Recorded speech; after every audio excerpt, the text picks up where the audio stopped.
மக்களே, இன்றைக்கி என்ன சமையல் பார்த்துடலாமா? சிம்பிளான சாப்பாடு தான் நம்ம வீட்டில் இன்றைக்கி. 2-3 நாளில் வீடியோ போடல, முடியல, அதனால் போடவும் இல்லை. சாதம் வச்சாச்சு. சாதத்துக்கு முட்டை ஆஃப் ஆயில், பாவக்காய் பொரியல்,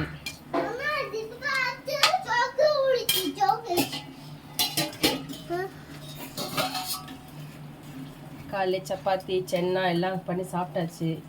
சாதம் மதியத்துக்கு வடிச்சாச்சு. பருப்பு குழம்பு தான், ஓகேங்களா?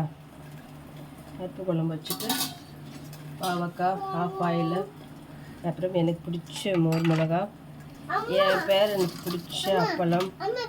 இன்னைக்கு அவ்வளோதாங்க. இன்னைக்கு அவ்வளோதாங்க. இன்னைக்கு வாங்க சாப்பிட்லாம். பாய்.